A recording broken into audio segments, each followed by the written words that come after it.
Alrighty, we are finishing up Chapter 3 today. Overcoming life's challenges. After we finish this online, the test will be in Leadership Lab 12 for my hybrid students as well as the MS 200 students here. The test will be a week from Wednesday. It'll be the Wednesday. All CPS, and have you guys already seen that I have the study guide online? I think it's 50 questions, and I don't know how I would do it, 25 questions or 30 questions are on the test, I can't remember. All right, so page 126. Overcoming life's challenges. Overcoming challenging experiences. Vocabulary is kind of lean on this one. We have 4 words: leader, perseverance, moral, and courage. But really, what I'm concerned about is everybody being able to overcoming the challenges that they have in life. Ooh, that's a good question. Who here took my PE class? Raise your hand. So half of you maybe. Does anybody remember the final test in my PE class? What was it about? I think that's what we're going to do for like 30 years from now. 30 years from now. Colonel Peoples asked me, what do I do for 30 years from now? I talked about your life goals, right? Which is a weird PE question, but it's more of a leadership question. In that, you're a junior, sophomore. So it was last year. Did I have extra credit about it as far as your curveballs in life? Do you remember that? Yeah. What did that have to do with, Heather? Do you remember that? No, sir. No, sir, I forgot that. What you were recently, what did I have to ask you about that? You just asked if you gave us like a specific, like, if your family member died or something, what would you do to come up with that, or come back from it? Come back from that scenario. And I think that this is kind of one of the important parts about being a leader. And when I mean a leader, I mean a leader in your family, or of course a leader in your community, or a leader in your church, or a leader in your school. What happened this summer in Prescott that put us in national news? The 19. Yeah, and they called it, believe it or not, the first day or two, they called it the Prescott 19, right? And then they changed it to the Yarnell 19. But that was a pretty significant event. Did anybody here know any of the people that died? Okay, so. One of them was my mom, was a family. Family friend? No, it was one of their sons. Their mom goes to church with us, and he was one of them. Okay. And I had one in my church also. And you realize the 20th fireman who hotshot that did not die, Brendan McDonough, sat in these seats. And he was an ROTC cadet for 2 years. And I counseled him about going into the hotshots. I encouraged him to do so, and he ended up doing it. It wasn't anything I did. But anyway, he was a ROTC alumni. So we had a significant event in our community. It was a challenging experience. When that happens, what happens to the leaders of the community? What happened to our leaders? What happens when this horrible event happens? What's the first person you see on TV? Mayor and the fire chief, right? The fire chief I know quite well. Do you think he wanted to be on TV? And actually, what was really amazing for me is, and I'm not going to mention the guys' names, but they're good friends of mine. One of my Boy Scout buddies, adults, who I go camping with. He's a rock climber. And all of a sudden, he was the public affairs officer for fire.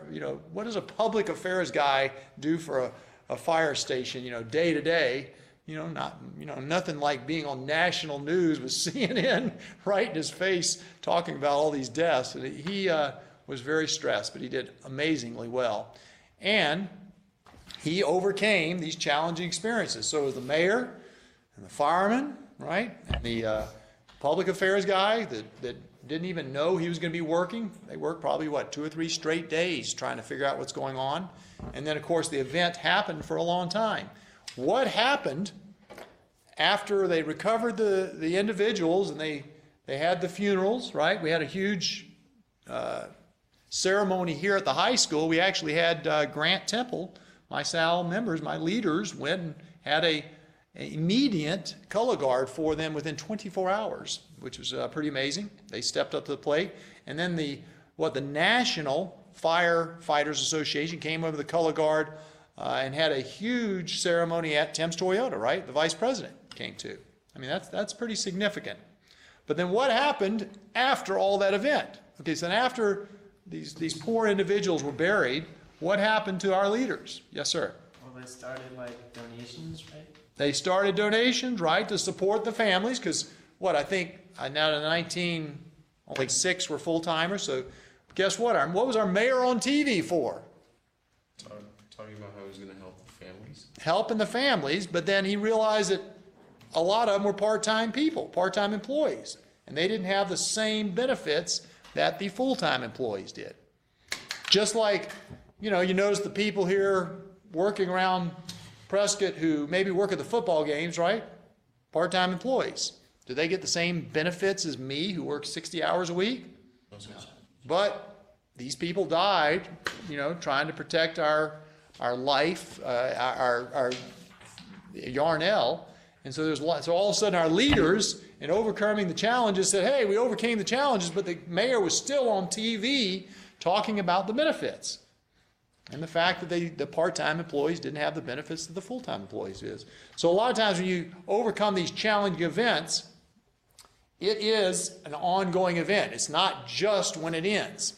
I'm sure with you people sitting in this room, how many people have had family members die unexpectedly? My dad died when I was in college. I picked up the phone. It was my brother. He goes, hey, Dad died last night. And I go, that stinks. And, and I'm 52 years old. That probably happened 30 years ago. Well, probably when I was 21, 20. But, you still have these lifelong experiences, so you come over it. Or same thing with y'all's family. How about a divorce in your family? Do you think that affects you the rest of your life? I mean, it's a fact. It's a fact. My wife's family got divorced when she was 16. Well, so then now we still have mom and dad. And so it still affects us 40 years later, right? And my kids, divorces affect your family forever. How about moving? How about anybody move because of finances or jobs or whatever? I mean, I lived in Florida, and my wife wanted to, we wanted to retire to Prescott, so I chose to come out here and start up this junior RTC. You think that affected my kids? I think for the positive. I hope for the positive. I hope it affected you guys for the positive, but I'm just saying, think about it. These life experiences do happen. And again, a leader in your family or in yourself, you try to work towards a shared goal. And the goal may be, to actually accomplish something huge, or it may be something just as easy as moving and helping your family. Good leaders lead by example, okay, lead from the front. Do you realize that my son Ryan is really into Roman warfare because he does some kind of online game, but he studies a lot about Roman and Greek warfare. Where were the generals when the warriors happened back in those days? They were in the front. They were leading. They had the flags. Follow the flags and you go to the war. Where are the generals now? In the back. In the back. Yes. They ideally would they be leading when they're younger and they live through it, and then they manage the warfare. Okay. So it's kind of interesting. Yes. When they would actually carry the flags, they would have like spear tips on them. Right. So if somebody came at them, they could flip the flag and then slice off their head. And so that that much. Here's a question for you. Which one of our presidents have been leaders in war? Lincoln. George Washington. Did Lincoln lead in war? No. I'm not sure. No, he didn't. He was a lawyer from Illinois. But actually, you know what? He went to the battlefield, right? I mean, he saw the result of the wars, which a lot of presidents don't. He was. War presidents, so that's why I said his name. Anybody ever heard of Teddy Roosevelt? Oh, yeah. He's Fine. Bucky O'Neill was beside him and died. Our picture of our local hero there at Prescott with the big equestrian statue in front of our courthouse was next to Theodore Roosevelt when this guy died. And guess what? Theodore Roosevelt was in a shooting war, Spanish War, and then became president. Dwight Eisenhower, okay, led the Normandy invasion. I mean, he made the gut call whether or not to invade Normandy on a bad weather day, and he changed the course of the world. So some of our leaders absolutely come from and lead from example. Lead from, whenever you're around a leader, and he says, well, why don't you go off and do that right there, and I'll check on you later, versus saying, hey, come help me clean the patio or pick up the trash. That's the kind of leader you want to be around, okay? I completely believe this, that leaders are made, not born. I mean, you may have a personality that's outgoing, but you know what? An outgoing personality, if you don't back it up with integrity, service, and excellence, and leading from the front, you can just be as false and fake as anybody you see on TV or around your life. Perseverance. What is perseverance? Determination to complete your goal. Determination to complete your goal. Okay. I think I mentioned this class or one of the other classes. Who invented the light bulb? Edison. Thomas Edison. Did he get it right the first time? No! How many times did it take him? A lot. Over 1,000. I think it was over 1,000. I mean, you think about energy and energy, but then the little wiggle thing that goes between the energy to light up and not burn up and then be able to turn it on tomorrow. I think there was 1,000 tries for that little, what is it, tungsten, or I don't know what the original one. The original thing. He tried goat hair, he tried horse hair, and it burned up perfectly, but it could not light and create light and then turn it off and turn it on. And didn't he say that inspiration, I can't remember his quote. 99% perspiration, 1% inspiration. What is? Intelligence is 99% perspiration or perseverance, working hard, and 1% inspiration, right? Because you think, man, he's a genius. He's just so smart. He figured it out like that. No, he was perseverance. And you know what? Also gets, I have family members that are very fit. They work out every day. And don't you know, you love it when you have a nice fit body, you've been working out since you were a teenager, and somebody comes up and goes, man, you're so lucky to have that body. Are people lucky to be in shape? No, they've worked their whole life by eating right, exercising, not doing bad choices. But you're not lucky, it's work. It's perseverance and hard work. That's absolutely the way it is. Perseverance is working hard. And I'll tell you a personal story that is history. Is right over here on the right, when in front of the boys' gym, right here next to us, that long walkway, I came walking up there in January 2000. Okay, so that is a long time ago. That's 13, almost 14 years. I walked up there and I met the principal of the school. And the principal of the school was an athlete, like a football player, big guy. He did not understand the military, and he did not understand teaching science of flight. And when I said I wanted to bring a junior ROTC in here, he said, you will never have a uniform and you'll never have a gun in my school. So, what if I said, well, sir, you're right. He was a big guy, by the way. It could be scary. And I said, you're right. And what if I walked out of there and just went straight back to Florida? You guys wouldn't be sitting here. 1,000 cadets that I've taught would not have happened. But I had perseverance. And I go, well, that's great, sir, but you know what? It really will help you out your thing. And he did not say, even though he did not agree with me, he did not say no. which meant he was a pretty good leader, right? I mean, he said, my students make the decision, and my parents make the decision, my teachers make the decision. And so why don't you present your idea to them? So I was not the dumbest guy in the world. And so what I did, was that day, it was a January day in 2000, I went to Embry-Riddle. And when I went to Embry-Riddle, I went to the ROTC there, and they have a couple hundred kids, and I figured they must have someone who finished junior ROTC in high school, right? So I went to their boss, and I opened up the door to their bosses, the colonel there at Embry-Riddle, and guess what? I used to fly jets with him. I knew him.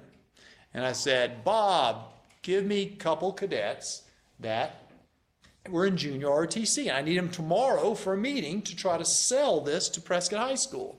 And he goes, no problem. So I came back the next day, and there was a guy and a girl, very fit, sharp, Embry-Riddle cadets, and they were all dressed up in their Embry-Riddle outfits, and they came here and started talking to the principal and the teachers and the parents, and they said, this is junior ROTC, and this is what is good.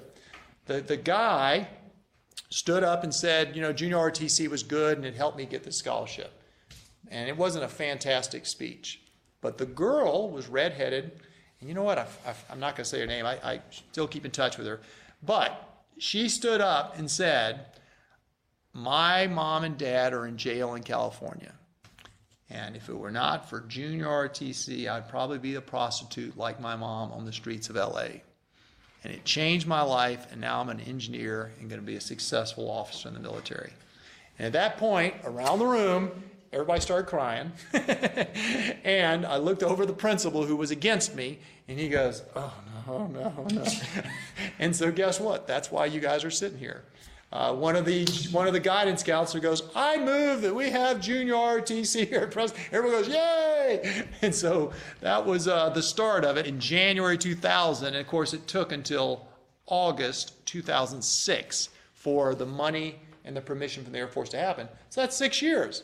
So guess what? If you didn't have perseverance and stick to it, you guys wouldn't be sitting here. It's a fact. It's part of succeeding in life. It's part of succeeding in life, and that is why we're here. I worked with some people here, actual founders, I call them, ROTC, to help us succeeding it. I never made excuses. And I'll tell you another thing, Colonel DeKemper was one of the reasons that ROTC here is also. He was a volunteer. He was a person in the community, and he read in the paper that they're thinking about trying to start junior ROTC at Prescott High School. And he actually had to teach around the valley and goes, man, that's a great idea. I was deployed to Bosnia. I was not in Prescott when it came up for a vote at the school board. So Bill Kemper, on his own, showed up at the school board, and they started to ask questions about the military, junior ROTC. I've done it before, he answered some questions. So he didn't know you guys, didn't know me, but he volunteered as a civilian to show and ask questions to the school board. I could not answer the questions. I'm sitting in my deployed. So if it were for his initiative and, answering the questions, we may not have had it. Recognizing every effort and accomplishment when the goal is achieved. So guess what? Years later, when I needed another teacher, Bill DeKemper had already stepped up to the plate and done it for you guys before we were even invented. And now guess what? He's a teacher. Let's climb through some of the questions. Ready? Click, click.